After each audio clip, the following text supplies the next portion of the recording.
আসসালামু আলাইকুম ভাই ব্রাদার, কেমন আছেন সবাই? দিস ইজ পারভেজ ফ্রম বালি ব্র্যান্ড।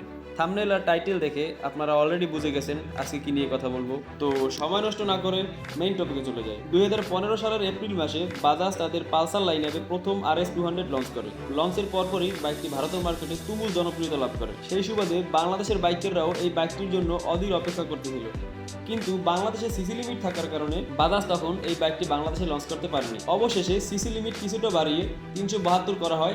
আমরা আশা করতে পারি এখন বাজাজ তাদের বাইকটি বাংলাদেশে লঞ্চ করবে। বাইকটি লঞ্চ হয়েছে 2015 সালে, কিন্তু তারপর থেকে প্রায় 9 বছরে বাজাজ তাদের এই বাইকটিতে কোনো আপডেট নিয়ে আসেনি। অবশেষে 2025 সালে তারা প্রথম এই বাইকটিতে একটা আপডেট নিয়ে আসছে। আমরা আজকে কথা বলার সময় আপডেট ভার্সন নিয়েই কথা বলবো। সবাই যেখানে চেহারা দিয়ে শুরু করে, আমি চলুন হার্ট দিয়ে শুরু করি, মানে ইঞ্জিন বিষয়ে কথা বলি।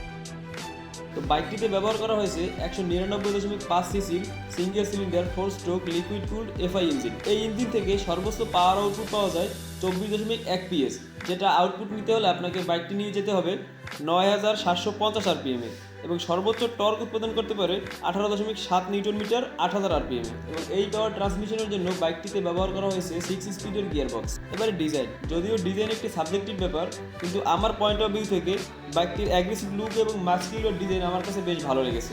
বাইকটিতে ব্যবহার করা হয়েছে প্রজেক্টেড হেডল্যাম্প, এলইডি টেল লাইট এবং এলইডি টার্ন ইন্ডিকেটর। কিন্তু আপডেট দিয়েও কোম্পানি হতাশ করেছে এর ইনস্ট্রুমেন্ট ক্লাস্টারে। সব কোম্পানি যখন টিএফটি কালার ডিসপ্লে দিচ্ছে, বাজাজ তাদের এই লেজেন্ডারি বাইকে এখনও এলসিডি ব্যবহার করছে।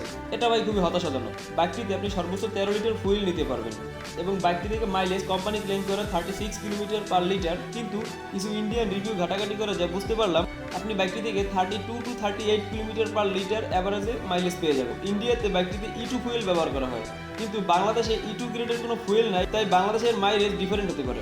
বাইকটিতে সামনে 17 ইঞ্চি অ্যালয় রিমের সাথে 110/70 সেকশনের টায়ার ব্যবহার করা হয়েছে, এবং পিছনে 17 ইঞ্চি অ্যালয় রিমের সাথে 140/70 সেকশনের টায়ার ব্যবহার করা হয়েছে। বাইকটির সামনে 300 মিলিমিটার ডিস্ক ব্যবহার করা হয়েছে উইথ ABS, এবং পিছনে 230 মিলিমিটারের ডিস্ক ব্যবহার করা হয়েছে উইথ ABS। মানে বাইকটিতে আপনি ডুয়েল চ্যানেল ABS পেয়ে যাবেন। তাই ডুয়েল চ্যানেল ABS এর সাথে বাইকটি বেশ ভালো পারফরমেন্স করবে বলেই আশা করা যায়।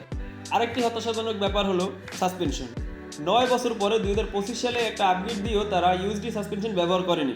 এখানে বাইকারদের হতাশ করেছে। বাইকটিতে ইউএসডি সাসপেনশন ব্যবহার করলে হাই স্পিডের কন্ট্রোলিং ভালো হতো, কিন্তু কোম্পানি যখন দেয়নি, কি আর করার। তো এই ছিল আজকে বাজাজ পালসার RS200 নিয়ে কথাবার্তা। আশা করি আপনাদের ভালো লেগেছে। বাইকটি বাংলাদেশের লঞ্চ সম্পর্কে বাজাজ তাদের কোম্পানি থেকে এখনও কিছু জানায়নি, তবে আশা করা যায় 2025 থেকে 26 সালের ভিতরে বাংলাদেশে বাইকটি অ্যাভেলেবেল হয়ে যাবে।